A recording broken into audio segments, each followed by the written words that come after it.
membuat industri, lalu mempekerjakan orang Indonesia. Nah, jadi politik pintu terbuka ini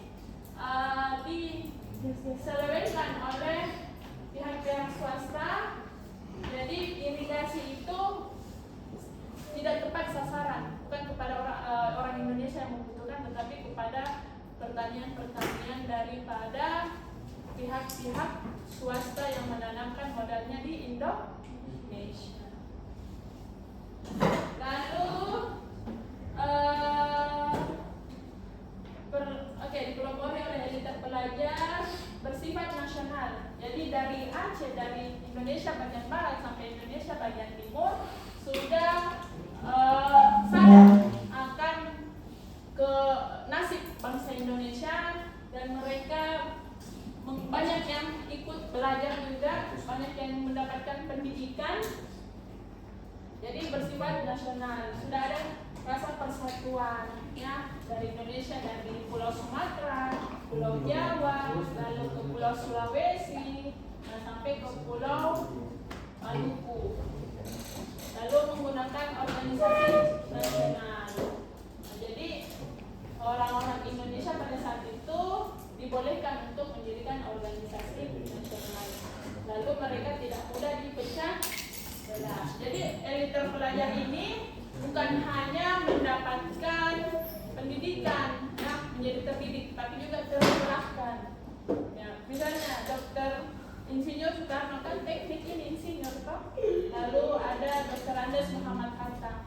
Muhammad Hatta ini memang sudah golongan elit bangsawan karena ayahnya itu ahli ekonomi. Nah, Dr. Andes Muhammad Hatta juga ikut mengambil jurusan kuliah ekonomi. Kalau memang dia tidak tercerahkan, mending dia memperkaya dirinya sendiri dibanding harus keluar masuk penjara. Nah, jadi Insinyur Soekarno dan Muhammad Hatta ini dipenjara ya, karena mereka memperjuangkan nasib bangsanya, bukan untuk memperkaya diri sendiri. Kalau beliau memperkaya diri sendiri, nah, beliau boleh menjadi alat birokrasi dari Hindia Belanda. Lalu tidak mudah dipecah belah. Nah, lalu ya. Oke. Lalu faktor pendorong lahirnya pergerakan nasional ada faktor internal dan eksternal. Yang pertama, faktor internalnya penderitaan rakyat Indonesia terhadap penjajahan. Ya, di wilayah Demak, Jawa Tengah dengan Grobogan itu banyak yang meninggal akibat tanam paksa yang menghasilkan kemiskinan dan kelaparan. Ya, lalu teringat kejayaan di masa lalu, ada kerajaan Majapahit, Sriwijaya, dan kerajaan Aceh, Samudra Pasai, Demak, Cirebon, Mataram Islam, Gorontalo, dan kerajaan Tidore Ternate. Nah, itu membuat mereka pernah berjaya di Kepulauan Nusantara. Lalu setelah itu munculnya elit terpelajar.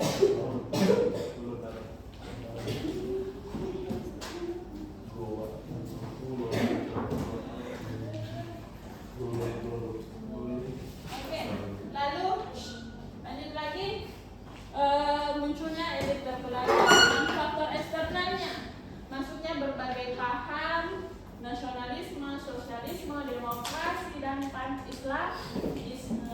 Lalu pan-islamisme itu organisasi Islam yang keagamaan yang ingin mendirikan Indonesia menjadi hukum berdasarkan syariat Islam. Lalu munculnya paham nasionalisme di wilayah Asia sampai ke Afrika. Nah, jadi kita tidak pungkiri wilayah Asia dan Afrika ini adalah orang-orang yang terjajah sama bangsa Eropa. Nah, seperti contohnya apa? Nasionalisme rakyat Mesir untuk menghilangkan pengaruh Inggris dan Mesir. Lalu nasionalisme rakyat Filipina, ya. Lalu nasionalisme rakyat Turki dan menangnya Jepang terhadap Rusia. Jadi menghilangkan mitos lama bahwa bangsa Eropa tidak dapat terkalahkan.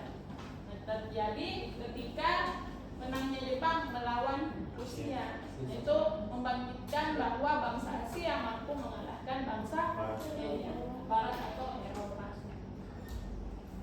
Oke, pergerakan nasional ya. Sikap organisasi pergerakan nasional ada yang kooperatif dan non kooperatif. Kalau kooperatif itu fokus kepada sosial dan budaya. Contohnya ada Budi Utomo, Muhammadiyah yang didirikan oleh Kiai Ahmad Dahlan, lalu SI yang didirikan oleh Kiai Haji Samad Hudi, yang dimana ini dipelopori oleh kondisi rakyat seperti Budi Utomo ya, kedokteran, Muhammadiyah, keagamaan. SI sebelumnya itu ke sosial karena SI lebih ke untuk menyaingi pedagang-pedagang pribumi dengan pedagang-pedagang asing ya. Kiai Haji Samanudin itu punya toko kain. Nah, jadi dia merangkul pedagang-pedagang pribumi, memberi modal ya agar bisa menyaingi para pedagang-pedagang dari asing, dari luar. Jadi fokusnya ke sosial dan budaya. Ada yang bersikap non kooperatif, dia fokusnya ke politik. Ini Perhimpunan Indonesia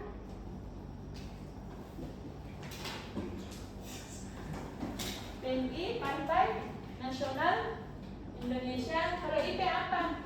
Yang di belakang namanya Tripen.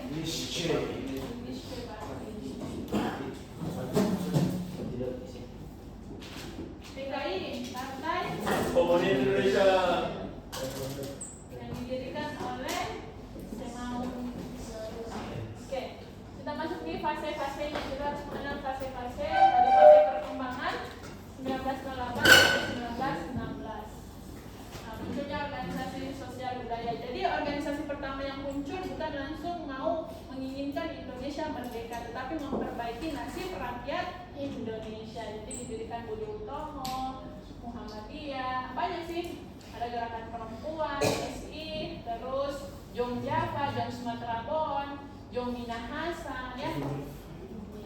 Lalu fase radikal. Mereka dikatakan radikal karena mereka menginginkan Indonesia lebih terarah, lebih ada masa depannya.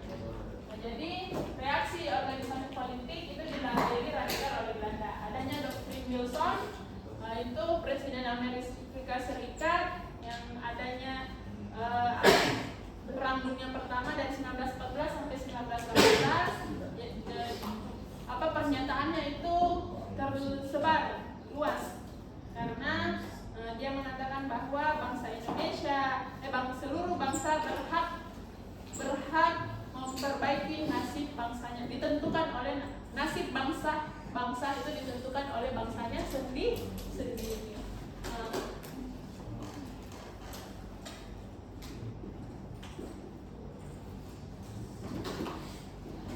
Pengingkaran janji November.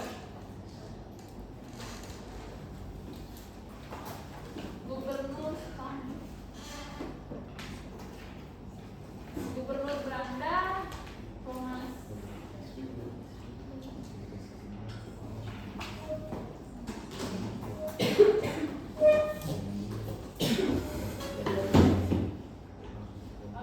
Gubernur Belanda itu menjanjikan bahwa rakyat Indonesia akan di bulan November dia menjanjikan bahwa Indonesia akan merdeka, tetapi tidak didukung oleh pemerintahan Belanda. Jadi pengingkaran janji November atau November Belofte, karena Gubernur Thomas Tamburg ini tidak disetujui, pernyataannya tidak disetujui oleh pemerintah Hindia Belanda.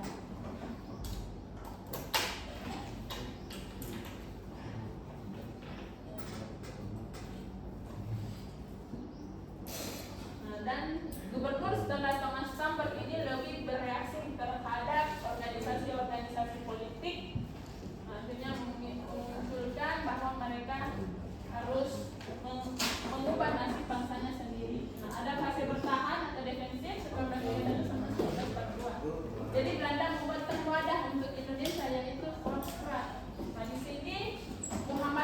Tamrin memberikan aspirasinya bahwa Indonesia harus berparlemen, ya, mendirikan parlemen.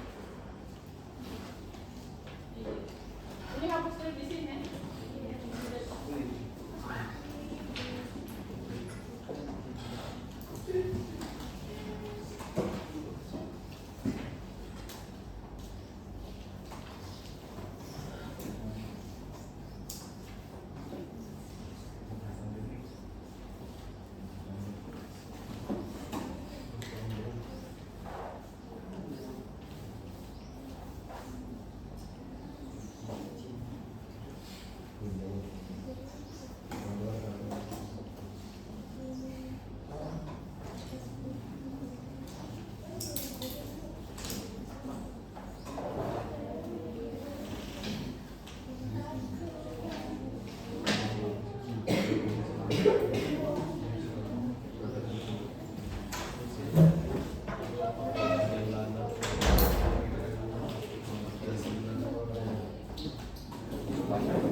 pengganti dari Gubernur Jenderal Thomas Tambak ini lebih bereaksi terhadap pergerakan nasional. Jadi banyak yang ditangkap, organisasi-organisasi pergerakan nasional itu tokoh-tokohnya banyak yang ditangkap.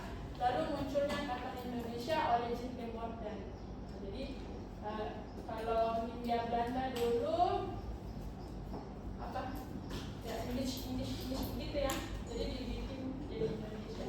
Lalu fase bertahan atau defensif dari 1931 sampai 1942, Belanda membentuk Volksraad yang mewadahi aspirasi dari tokoh politik di Indonesia. Akhirnya Volksraad